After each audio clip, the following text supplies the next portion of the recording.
on December 4th, 2003 a blizzard covered the state of Ohio. It forced all of the Waffle Houses in the state to close.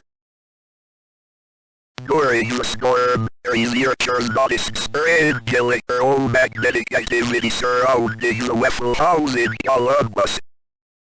The activity was very insignificant and only lasted about 4 minutes, but it piqued the researchers' attention.